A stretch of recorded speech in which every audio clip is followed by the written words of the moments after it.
हरे कृष्णा। मैं सुकृति शाह आप सभी का स्वागत करती हूँ आपके अपने YouTube चैनल डिवाइन ड्रॉप्स में। तो अभी हम हैं MMB के अंदर, जहाँ से हमने अपना ग्रेजुएशन कंप्लीट किया है, क्योंकि हमारा पोस्ट ग्रेजुएशन डिपार्टमेंट से हो रहा है। तो आज की क्लास तो ख़त्म हो चुकी है, लेकिन मैं सोच के आई थी कि आज मैं वीडियो बना के जाऊँगी, क्योंकि MMB बहुत अच्छा दिखता है। तो मैंने थोड़ा सा इसे चूज़ कर लिया वीडियो बनाने के लिए। बहुत दिनों से वीडियो नहीं बना है। हमने प्रभुपाद जी की श्रृंखला जारी की थी उनकी जीवनी के बारे में, जिसका part A and part B बहुत पहले हो गया है। लगभग 1 महीना हो गया और फिर 1 महीना का पॉज आ चुका है। तो मैं सोच रही हूँ कि उस जर्नी को फिर से स्टार्ट किया जाए। Let's restart that journey again.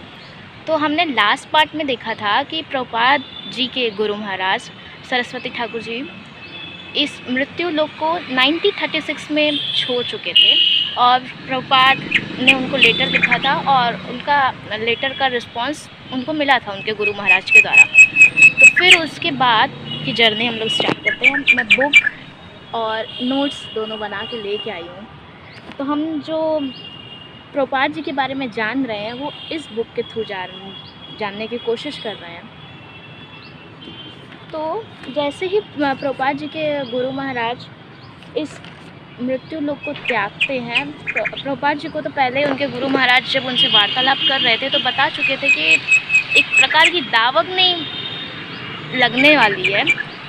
तो उनको अंदेशा था। तो जब उनके प्रभुपाद जी के गुरु महाराज का देहांत हुआ, वैसे देहांत नहीं बोल सकते क्योंकि वैष्णव की कभी मृत्यु नहीं होती है। I am very sorry for that word. तो जब प्रभुपाद जी के गुरु महाराज ये शरीर को त्यागे, तो जो उनकी द्वारा स्थापित की गई थी संस्था गौड़ी मठ, उसमें विवाद होने लगा कि कौन पदवी आगे के संभालेगा, कौन रूल्स एंड रेगुलेशन को अच्छे तरीके से फॉर्मुलेट करके उसका निर्धारण करेगा और उसको संचालित करेगा। ये अग्नि लगी हुई थी। आपस में बहुत मन मुटाव होने लगा था भक्तों के बीच में, लेकिन प्रभुपाद जी इस सब झगड़े से बहुत दूर थे।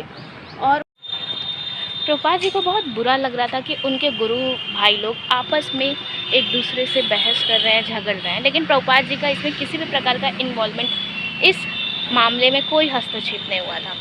फिर दूसरा दावग्नि ये था कि द्वितीय विश्व युद्ध ने इस सब जगह हाहाकार, महामारी बोलने में हाहाकार मचाया हुआ था।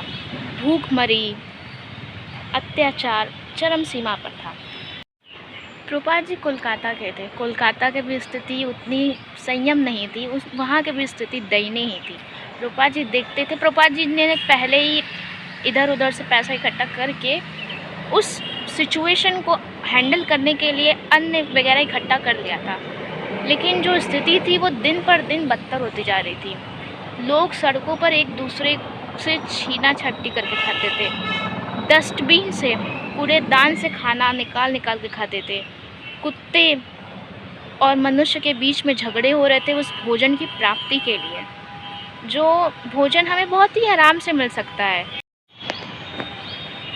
हमारी पृथ्वी हमें इतना खाना प्रदान कर सकती, इतना अन्न प्रदान कर सकती है कि सारे मनुष्य का पेट भर जाए, अगर हम आपस में मित्रता का भाव, इसमें मैं देख रही हूँ क्योंकि मैं भूल गई थी वो वर्ड, आपस में अगर हम मित्रता, संयम रखें, एक दूसरे को सपोर्ट करने की भावना रखें, तो हम जी सकते हैं, वो भी अच्छा जीवन जी सकते हैं। ऐसा नहीं है कि बहुत बेकार जीवन रहेगा, वो तो और भी अच्छा जीवन रहेगा। ऐसा उनके प्रभुपाद जी के गुरु महाराज भी कहते थे कि पृथ्वी हमें सफिशिएंट अन्न प्रदान करती है कि हर एक मनुष्य का पेट भर सकता है, लेकिन हमारे लोभ और हमारा सब कुछ पाने की लालसा, असंतुष्टि, ये सब हमें उस जाल में धकेलती जाती है जिसमें हमें कभी नहीं जाना चाहिए। तो फिर उसके बाद का बताती हूँ मैं। प्रभुपाद जी और प्रभुपाद जी के गुरु महाराज दोनों लोग ये चाहते थे कि हर एक व्यक्ति के पास कृष्ण भावनामृत का प्रसार हो। उसके लिए प्रभुपाद जी ने बहुत प्रयास किया, उनके गुरु महाराज ने भी बहुत प्रयास किया। ऐसा वो इसलिए चाहते थे क्योंकि अगर हर व्यक्ति कृष्ण भावना भावित होगा तो वो जो दूसरा पर्सन या दूसरा व्यक्ति या कोई भी रहेगा, कोई जीव भी रहेगा, चाहे वो पशु हो, मनुष्य हो, पक्षी हो या कोई भी योनि में हो, तो वो उसका रिस्पेक्ट करेगा, क्योंकि वो जानता है, एक डिवोटी ये जानता है कि कृष्ण हर एक कण में है, कृष्ण हर एक कण में परमात्मा के रूप में विराजमान है। तो उस परमात्मा के रिस्पेक्ट के लिए, उस परमात्मा को रिस्पेक्ट देने के लिए वो हर एक व्यक्ति का रिस्पेक्ट करेगा। तो ये एक बहुत ही अच्छा सॉल्यूशन है किसी भी प्रकार के युद्ध को। युद्ध क्योंकि होगा ही नहीं, जब हर व्यक्ति एक दूसरे का सम्मान करेगा, एक दूसरे के साथ मित्रता का भाव रखेगा, तो कहाँ से युद्ध होगा। इसलिए प्रभुपाद जी चाहते थे कि हर एक नेता ईश्वर भावनामृत हो, क्योंकि वो अगर किसके अंदर भगवान को जानने की इच्छा होगी, वो किसी से लड़ाई नहीं करेगा। तो फिर उसके आगे बताया जा रहा है कि प्रभुपाद जी इस युद्ध के भयंकर स्थिति में एक कमरे के कोने में बैठ करके एक पत्रिका लिखने का ड्रीम देखते हैं, और ड्रीम नहीं, उसको रियलिटी में कन्वर्ट करते हैं। उस पत्रिका का नाम है बैक टू गॉड हेड। उस पत्रिका को संपादित करने के लिए उन्होंने बहुत सारे लोगों से मदद मांगी, बट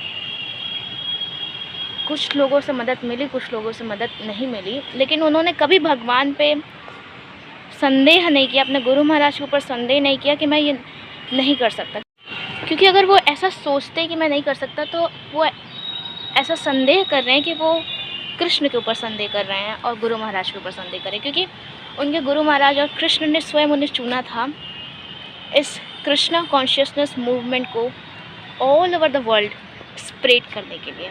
प्रभुपाद जी ने हमेशा भगवान पे दृढ़ विश्वास रखा और इस पत्रिका का संपादन स्टार्ट किया। फिर बहुत सारे लोगों से मदद मांगी, कुछ से मिली, कुछ से नहीं मिली। फिर उसके बाद प्रभुपाद जी से हम लोग एक लेटर पढ़ते हैं। प्रभुपाद जी एक लेटर लिखते हैं। तो पत्रिका बैक टू गॉड हेड में टाइटल है गांधी जिन्ना वार्ता। सब प्रभुपाद जी लिखते हैं, हिंदू तथा मुसलमान के बीच, एक ईसाई तथा दूसरे ईसाई के बीच, एक बौद्ध तथा दूसरे बौद्ध के बीच का संघर्ष यानी युद्ध प्रलय के दिन तक चलता रहेगा। कितना वंडरफुल लिखा है, क्योंकि जो अगर किसी भी दो जनों के बीच में उसके सेंटर कृष्णा नहीं रहेंगे, तो किसी न किसी प्रकार से माया देवी अटैक करेंगी और उनमें मतभेद होगा, उन दोनों के बीच में मतभेद होगा। फिर उनका तर्क था, जब तक लोग स्वार्थ प्रेरित रहेंगे तथा जब तक इंद्रिय तृप्ति की अभिलाषा होगी, तब तक वे लड़ते झगड़ते रहेंगे। वास्तविक एकता आध्यात्मिक ज्ञान तथा परमेश्वर की सेवा के मंच पर ही संभव है। जैसा मैंने बताया कि अगर सेंटर कृष्णा नहीं रहेंगे, तो हम चाहे जितना भी कोशिश कर ले आपस में समन्वय स्थापित करने का, लेकिन हम समन्वय स्थापित नहीं कर पाएंगे। इसलिए सेंटर हमेशा हम दो जनों के बीच में कृष्ण को जरूर बनाना चाहिए।